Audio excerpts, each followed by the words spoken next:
eu acho interessante da história da arquitetura de Ourinhos é esse nascimento da cidade aparentemente sem pretensão. Era um fazendeiro que plantava café, então ele, politicamente importante, resolveu, conseguir com que tragam uma estação do trem, que o trem chegue até aqui. E assim, é interessante como uma estação de trem naquela época e na história toda do Brasil, como vira realmente um polo, porque as pessoas vão querer estabelecer comércio perto, vão querer estabelecer serviço perto, já chega um hotel, uma pensão, já aí parece um padre querendo criar uma igreja, e aí tem uma praça na frente. Isso sempre o Jacinto Ferreira de Sá, que era esse grande fazendeiro, e aí a cidade se estabeleceu.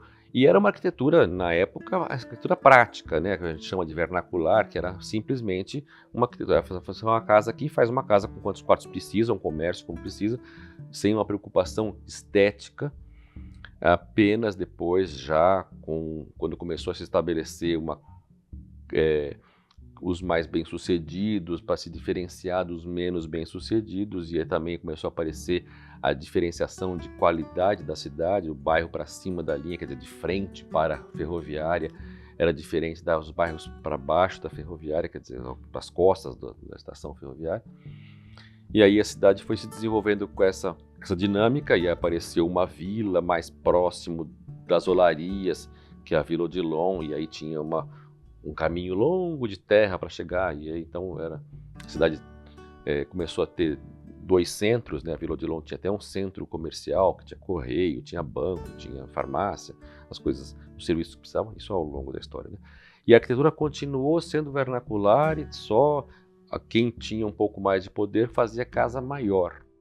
Ela, por um período lá no começo da cidade, ela foi mais colonial, ela tinha mais o que da varanda, do arquinho e tudo mais, ela tinha um que mais de colonial. Mas eu vejo que ali nos anos 70, 80, 90, ela começou a ficar uma arquitetura contemporânea. Então, você olhar para aquelas casas, e as casas que eram construídas no período, são casas que já tinham um tempo de vida ali, já tinha lá seus 10, 15 anos, mas eram casas que elas se destacavam porque elas tinham uma estética muito refinada, uma estética pensada. Não era só tem que ter uma janela, vamos fazer uma janela ou maior ou menor. Você percebia que tinha uma intenção a mais ali do que só uma janela diferente, do que só uma... Isso já aparecia bastante para mim na visão dos projetos dele. A gente, quando mais novo, acaba não tendo a cultura estética, assim, que eu acho que falta de formação mesmo, né? Mas tinha algumas casas que me chamavam a atenção, né? Que a gente já falou sobre isso, que, por exemplo, as casas depois eu vim descobrir que era do Renato Luz, né? Então, assim, eram algumas casas que já chamava a atenção, assim, do olho, sabe? Porque você via que tinha uma coisa diferente. Eu, por exemplo, meu pai era médico e eu frequentei a casa do Zé da Luz, quando eu era criança. Que é uma casa totalmente diferente do que a gente via há 40 anos atrás, né? E, assim, era uma vanguarda. Então, essas coisas chamavam a atenção, né?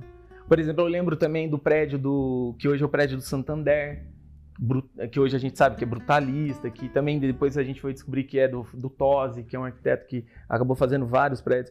Então você via assim, essas estruturas de concreto aparente, luz entrando do teto, coisa que a gente... vão grande. E isso era completamente diferente, assim, isso chamou a atenção quando eu era criança, eu lembro. Um projeto que sempre me chamou a atenção, os 2 prédios ali da praça, o Brasul e o do Bradesco lá, que é o da Sorveteria Cristal. Aqueles 2 prédios sempre foram chamativos para mim, sempre me interessaram bastante. Fora isso, umas casas do Renato Luz, por exemplo, na Arlindo Luz, aquela casa que tem uns bicos na frente. Aquela casa sempre me chamou muita atenção, principalmente quando ela tinha um gradil baixinho, que ela era um gradil bem acessível, assim, ela me passava uma coisa muito, muito bacana. E uma outra casa que sempre me chamou muita atenção também é a casa do Mário Cury, na Altino Arantes, que eu não sei de quem que é aquele projeto. deve ser dele mesmo, mas aquela casa também é uma casa que sempre me chamou muita atenção, principalmente pelos jardins da frente dela. Eu acho que um pouco, sabe, talvez até pensar a questão assim de edifícios seja mais a questão do espaço da cidade mesmo, sabe? Porque eu morava no centro da cidade. O meu espaço de vivência era o centro da cidade. A rua, a calçada, sabe? Era o lugar onde a gente convivia, brincava, né? Sentava para conversar. Então esse aspecto assim, até do centro da cidade, para mim, acho que teve uma influência muito grande, porque eu enxergava aquilo como se fosse um quintal, que é diferente talvez um pouco hoje, né? Você não consegue, por exemplo, hoje no centro da cidade, talvez ter a mesma atividade que eu tinha como criança, né? Nesse período aí. E foi interessante o processo de mudar do centro para esse lugar aqui, onde a gente está gravando aqui hoje. Eu vim para cá com 15 anos de idade, mais ou menos, né? Então um horizonte novo se abriu aqui, porque eu olhava para o lado de lá, não existia nada, era um horizonte limpo, e aí eu me descolei um pouco da cidade e fui viver o que era o entorno. Foi uma das coisas que eu acho que influenciou um pouco o meu modo de enxergar, olhar para a cidade, esses contrastes, né? Com certeza a casa do José da Luz já tinha me impressionado muito, já tinha entrado na casa, porque tinha, isso é uma coisa engraçada, né? Tinha um problema na laje, eles estavam sofrendo com isso. Eu fui chamado para ajudar a tentar descobrir um jeito de resolver aquele problema na laje, e aí eu conheci a casa por dentro. A casa é incrível, eu sempre fui apaixonado por aquela casa. E eu conhecia outras assim, como na Arlindo Luz, tem aquela casa, tem os pilares duplos, eu fiquei sempre admirando aquilo. E tem a casa icônica, que não me agrada esteticamente, mas ela é bastante marcante, que é a casa estilo Eixamel, que sempre você passa por aquela esquina, você fica... Chama atenção. Chama muita atenção. Então, assim, às vezes a gente não tem essa percepção, né, de onde vieram essas influências. E isso que é bacana, você viu, né? Porque você constrói e aí tem um lado da gente se reconhecer que, ainda que você tenha um dom, alguém colaborou para que esse dom, né, aflorasse, né, que ele consolidasse, né? Então tudo isso forma um contexto, né? Tudo isso forma a tua base de projeto, né? Veja aí a questão que você comentou do Renato, né?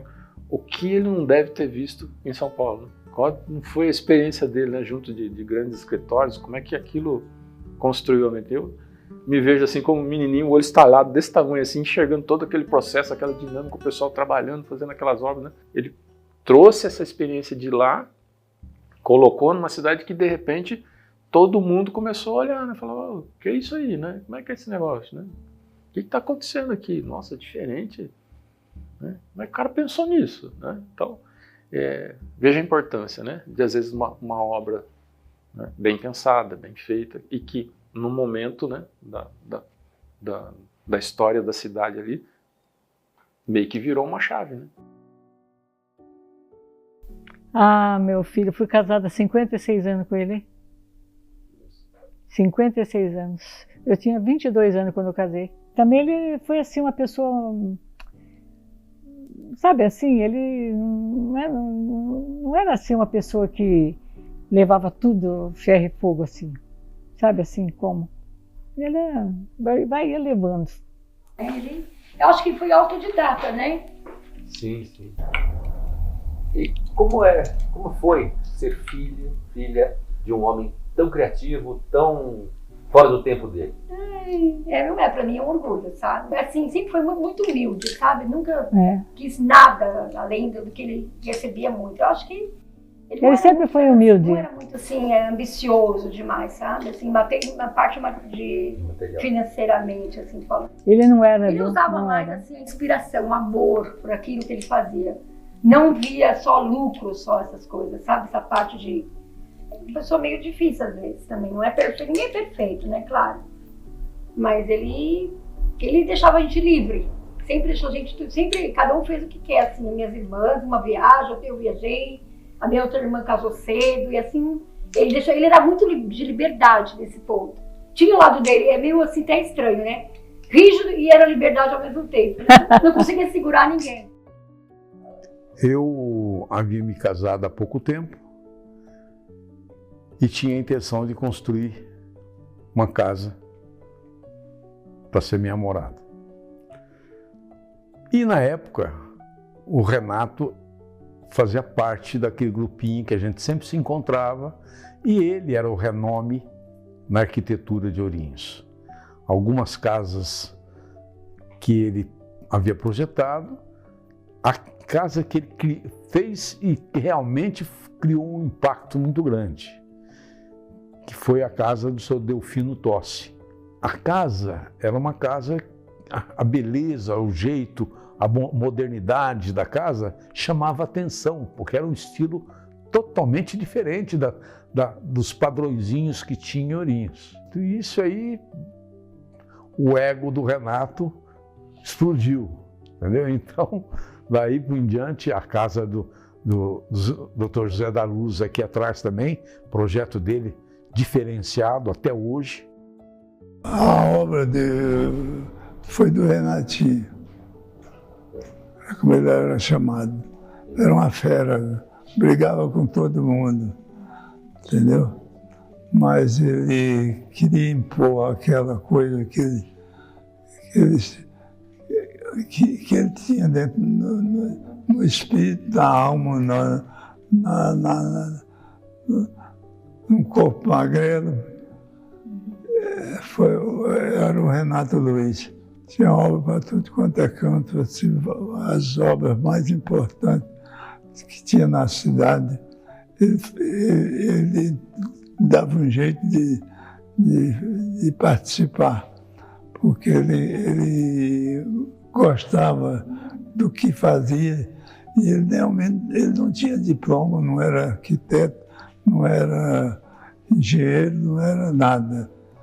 Ele participou das casas mais importantes, bonitas que foi feita na época, entendeu? Ele teve ideia dele, porque ele tinha ideias malucas que ninguém aceitava. E ficavam caras. Não cobrava nada de ninguém, ele só queria. Ele trabalhava na oncinha, trabalhava para tudo, onde desse oportunidade, ele botava as ideias dele em prática. A casa reflete muito a identidade da família. As pessoas nos acham diferente, a casa é diferente. Eu acho que esse espaço para a gente influenciou muito no que a gente depois entende como lugar de morar, como como conviver bem com esses espaços. A minha esposa desejava uma casa nova no fim da década de 70 e tratei de verificar como é que se faria uma casa que uns chamam de Suíça, outras parece uma casa inglesa rural do século XVIII, e o importante nela é o estilo enxamel. Então procurei os construtores de Ourinhos, nenhum deles se interessou. Um deles que eu procurei era o Renato Gomes Luz, que tinha uma empresa de construção e o escritório dele de arquitetura. E ele me disse que não queria fazer casas ou imóveis antigos ou com aparência antiga. O Renato, como a gente sabia, era um gênio para desenho, para soluções. Voltei a tentar achar um construtor e não achei. E ele, nessa época, se dedicava especialmente aos prédios da Oncinha. Ele era o construtor oficial da Oncinha. Aí ele falou para mim, eu não gosto, mas como é para você, e você não acha ninguém que faça, eu vou fazer isso. Aí eu mostrei a planta para ele. Ele logo de cara apanhou e falou assim, a planta é muito bem, só que tem uma coisa. O cômodo meu hoje, que era para música, onde tinha piano, não pode ser sua garagem. Uma casa desse tipo não pode ter uma garagem. Depois ele olhou para mim e falou assim, é preciso estilizar a casa. Tudo isso ele estilizou. E olha, ele não foi buscar livro, não foi buscar nada, é da cabeça dele mesmo. De fato, construção foram uns 4 anos. Eu comecei essa casa em 1980. E eu fiz a parte central, construção, laje, etc., em 1 ano e meio no máximo. O Renatinho até fez em menos tempo. É bom lembrar que esses 2 bicos eram de madeira. O Renato resolveu fazê-los de concreto, porque aí o meu quarto ficou com 70 metros. Que é aqui onde eu durmo, o quarto anterior é a parte central, o closet e banheiro. Eu morava lá na Praça da Santa Casa, tinha uma casinha lá. Uma casa de 2 quartos, 3 quartos, e 5 filhos. Foi a razão principal de eu comprar isso aqui. Não era a minha ideia comprar isso aqui, não. A ideia minha era seguir a posição do meu pai. Meu pai era fazendeiro. Mas comprei essa casa. Não me arrependo, não. Comprei, reformei como eu queria. Pintei como eu queria pintar, tudo. E está até hoje comigo. O Renato, era curioso, porque o Renato, ele tinha uma cultura geral e específica, no caso arquitetura, muito profunda e muito boa. E ele não tinha o diploma, né? Era do tipo dele, político, né, do MDB, sempre pensando, reclamando da baixa política que nós sempre tivemos, né? Mas era um idealista. E podemos dizer que ele era um libertário social. Agora, de arquitetos, a dupla que fez, e arquitetos e engenheiros, a dupla que fez Brasília, ele era fã número único dos 2. Era um comunista bacana. Um cara fabuloso, gostava muito dele. Renato Gomes Luz. Ele, antes de morrer, eu estive na casa dele, ele estava já meio empesteadão, sabe? Quem sabe até com Alzheimer, uma coisa parecida assim. E acabou morrendo tempos depois. Grande sujeito. O Renato, curiosamente, não tinha a menor noção financeira. E um dia eu cheguei lá e falou, resolvi o problema. Eu falei, como? Fulano, o Nilo, acho que o Nilo me chamou e disse assim, Renato, chega de briga. Você ficar reclamando. Tudo que você fizer, eu vou pagar assim. Você gastou quanto de mão de obra? Mais impostos, mais recolhimentos previdenciários, mais 1/3 de lucros para você. Não adiantou nada. Porque ele não soube controlar. E se você era aquele tipo que não controlava, sempre foi muito generoso. Muito generoso. Acho que a turma levava... Nunca cuidou disso, nunca se interessou, né? Esse era o Renato. Por mais que ele fosse teimoso, era um gênio. E eu sempre tive muita admiração por ele. Hoje eu sinto que essa casa vai ser, eu vou ficar até os últimos, o respiro meu. Foi trabalhando na prefeitura que você descobriu o Renato Luz.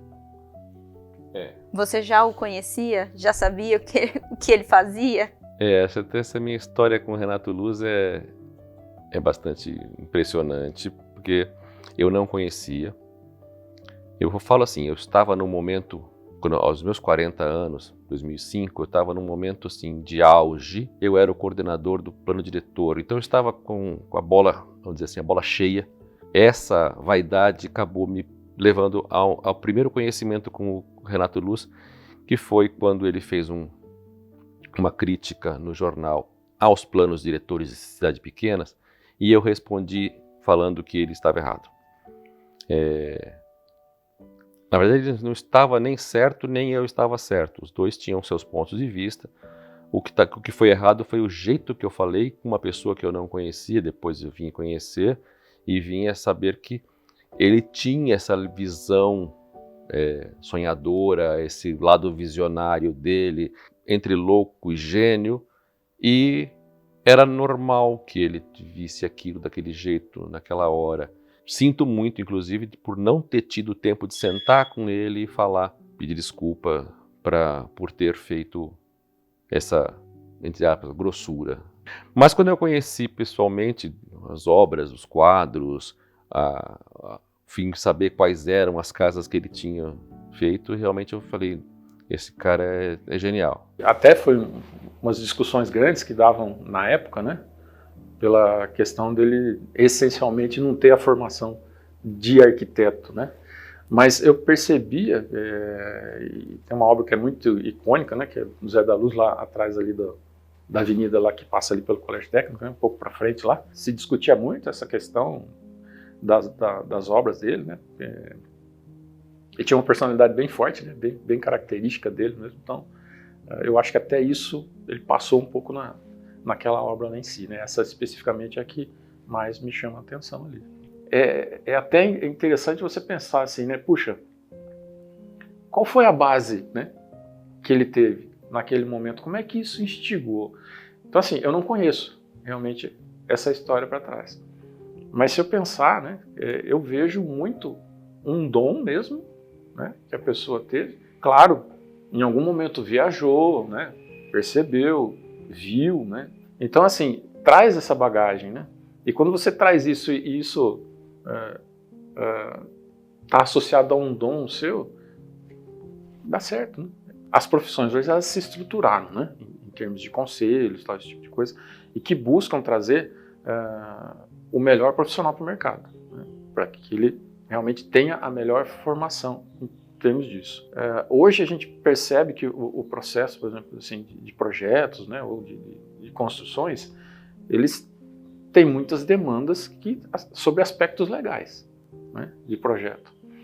Então, você pode perceber, às vezes, o dom na pessoa, como era o caso do Renatinho, né, que ele tinha dom para aquilo, né?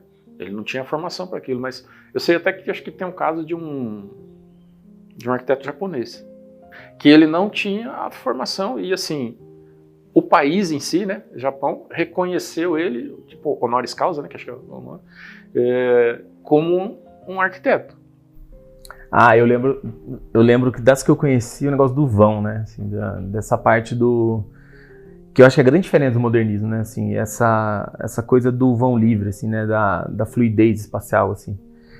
Eu lembro que na casa eu era muito pequeno, mas tinha essa questão de uma rampa, né, dentro da casa, ligando tipo um meio piso e depois que viraria um outro piso, tipo assim, essa coisa contínua, né? E que tem a ver com a estrutura também, né? Eu acho que não tem essa separação entre o que é telhado e o que é estrutura ali, né? A estrutura já é um pensamento de cobertura, né? A estrutura e cobertura é quase uma coisa, um pensamento único, assim, na lógica, né? Parece. E isso também é muito diferente, né? É muito inusitado, assim. Não conheci o Renato Luz antes da faculdade, mas assim como você, algumas das casas dele já tinham me chamado a atenção, porque são realmente diferentes, né? Tem uma característica única ali, mas eu nunca soube de quem era. Por se tratar de uma época muito antiga, né? Não sabia se tinha sido projetado por um arquiteto ou não, mas eu não conhecia, até o dado momento do nosso projeto, eu não conhecia o Renato Luz. Eu vinha conhecer o Renato e suas obras e a grandeza do gênio, né, do gênio do louco, a partir da nossa pesquisa. Quando aparece aquela pessoa que faz algo diferente numa cidade que ainda é muito provinciana, muito pequena, todo mundo quer saber quem foi que fez. E quem tem um poder aquisitivo um pouco maior começa a querer, também quero daquele. E é onde apareceu a figura Renato Luz. Eu acho que a grande sacada do Renato, não sei nem se ele sabia isso, mas é que ele conseguiu mesclar a mente do artista com a mente do técnico. Talvez a pessoa certa, no momento certo, né, num determinado ponto da história. Então eu acho que, de certa forma, realmente, né, é o que pode ter alavancado, né, o processo da arquitetura a aparecer no contexto de uma cidade do interior. Né? Porque às vezes você acha assim, olha, não tem campo para isso. Né? Então, o Renato Luz, ele chegou, né, num momento que eu ainda estava assim num começo, né, de colégio técnico, tá, você começa a aprender, né? Mas mesmo ainda com essa pouca formação ou com esse pouco conhecimento, né, da área específica, você olhava para aquilo e se você tem um olhar curioso, né, você olha para um, olha para o outro e fala, isso aqui tá diferente daquilo, né? E por que, ainda que sendo diferente, né, pode ser, ó, esse ou este, né? Mas por que esse está me chamando tanta atenção? Talvez seja essa característica de mudança, né? Porque você se acostuma, né, com uma paisagem, né, que você está sempre passando, de repente você bate o olho e fala, ué, mudou aqui, o que aconteceu, né? Então, esse olhar, ainda que talvez na época não fosse tão perceptível, já era alguma coisa assim, olha, algo mudou, né? Eu vi alguma coisa diferente aqui, né? Porque realmente, né, você construía do modo tradicional, você tinha as formas tradicionais, o partido tradicional, de repente aquilo muda, né? Então isso acaba chamando a tua atenção mesmo, você não tem como deixar ele escondidinho, né? Falar, legal, bacana, vira e vai embora, né? Eu acho que a cidade tem ainda possibilidades de crescimento ainda interessantes. A questão da verticalização, eu vejo que é uma tendência.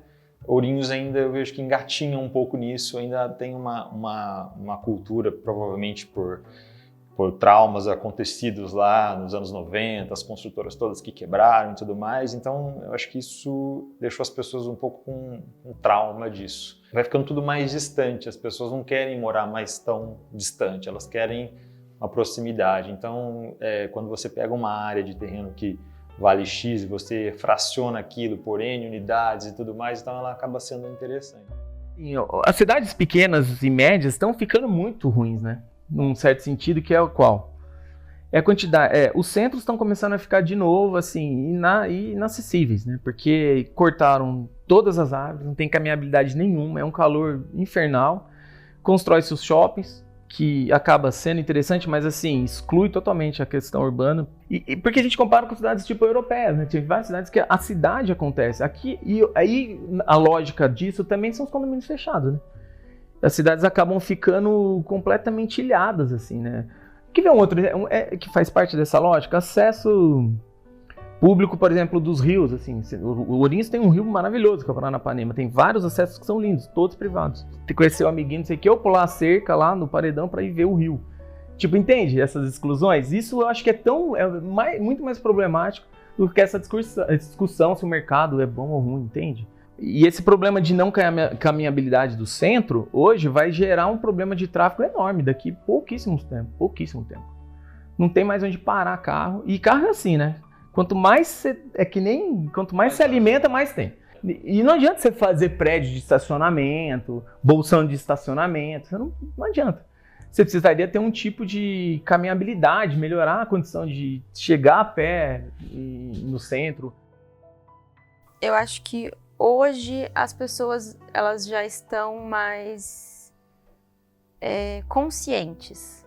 A gente tem acesso, coisa que antigamente a gente não tinha. O acesso ao arquiteto hoje em dia é muito mais fácil. Nosso serviço é um serviço que ainda não é um serviço popular, monetariamente falando, mas eu acho que o acesso está muito mais fácil. E é algo que as pessoas, mesmo as que têm menos condições, é algo que elas almejam hoje em dia. Mas eu acredito em duas coisas. Uma é assim, eu aposto muito, eu acho que a minha luta pessoal pela arquitetura para pessoas de interesse social. Eu acredito muito que é preciso lutar para que os governos invistam em convênio com faculdade, com a Associação de Arquitetos e Engenheiros, para que as pessoas que moram em residências consideradas de baixo padrão, de interesse social, né, zonas de interesse social, para que elas tenham direito à contratação de um projeto, não só para construção, mas também para reforma. Eu falo isso porque eu acredito muito que a saúde das pessoas depende da arquitetura, e essa arquitetura que eu estou defendendo é que não pode ser luxo. A pessoa ter acesso a uma iluminação melhor na casa, para que o filho dele tenha um quarto com uma insolação e uma ventilação suficientes para que ele não passe todo dia no posto de saúde para fazer inalação, eu acho isso fundamental. Então eu acho que eu vejo uma cidade de Ourinhos possível de ter uma relação entre os técnicos, os postos de saúde, principalmente a estratégia de saúde da família e a assistência social por meio dos CRAS, chegar nessas pessoas e falar: você precisa de um projeto de arquitetura, você vai ter direito a isso, e isso é gerar serviço para os técnicos, arquitetos, engenheiros e técnicos, e gerar qualidade de vida para as pessoas. Eu acho que isso é uma coisa que precisa ter para um novo nível da arquitetura como serviço de qualificação da cidade. E eu sonho também, ao mesmo tempo, com o que pode vir a ser o Pátio de Manobras, que com projetos inovadores, uma arquitetura e um urbanismo novo, faça uma onda de qualidade na cidade inteira, melhorando e trazendo uma requalificação, uma nova era para a cidade na arquitetura e no urbanismo. Então, esse é o sonho que eu vejo. A gente tem muita área grande subutilizada na cidade, né? Muito vazio urbano, e principalmente Ourinhos precisa interligar caminhos. A gente já conversou a respeito disso também, por exemplo, pegando a Avenida Getúlio Vargas, a avenida que corta ali a Avenida das Torres, depois ela pega o Jardim Primavera, depois ela pega o Bandeirantes, que vira Amador Bueno, e vai sair lá no Graal. Aquilo ali, se a gente consegue integrar, isso dá uma oxigenada, ela vira uma porta de entrada diferente, ela cria um monte de áreas de possibilidades de expansão urbana com interesse para comércios, residências e tudo mais, que Ourinhos, eu acho que precisaria focar nisso nesses momentos, sem contar no pátio ferroviário, né? Então, assim, eu acho que o arquiteto, no fundo, e eu aprendi isso com os primeiros professores, assim, o arquiteto, ele não pode ser um especialista porque é uma disciplina que envolve uma dinâmica muito, muito grande, né? Estética, política, urbana, é um negócio que você vai deixar lá décadas de pé. Então, assim, não dá pra ser... É difícil, é engraçado, eu não me sinto, assim, arquiteto nesse sentido, sabe? Só arquiteto. Mas também tem essa coisa, né? A gente é tão generalista às vezes que não é nada, né? Porque a construção, na verdade, né, em si, seja ela comercial, residencial, seja lá o que for, ela precisa dar outras respostas hoje, né? Você não resolve apenas um detalhe do teu cliente, né? Você, na sociedade, você tem uma responsabilidade grande também, né? O teu projeto pode influenciar positivamente uma região da tua cidade, né? Como pode influenciar negativamente, sobre vários aspectos, né? Se ela não deu respostas, por exemplo, como é que eu acomodei o projeto no meu lote, né? Preocupações com meio ambiente, né? E tem um movimento que chama ESG, né? Que você procura dar respostas positivas em todos os setores, seja na sociedade, seja dentro da tua empresa, seja no teu trabalho, seja com as pessoas, os teus vizinhos, né? Então eu acho que assim, tá no momento talvez da arquitetura não enxergar só apenas uma bela forma, né? Um ícone, né? Você olha e tal. Hoje tem respostas muito maiores que você precisa incorporar, né? Você tem talvez um lado que a gente tenha de preocupação em resolver um projeto para pessoas, né? Então assim, talvez a arquitetura tenha ficado ou focado muito em resolver o projeto para pessoas que estarão dentro daquele lugar, mas e os outros? Né? Tinha uma música antiga que falava, tá vendo aquela obra ali, se eu não pude entrar, eu fiz, mas não posso entrar, tá? Eu não lembro agora exatamente o refrão, mas o histórico era esse.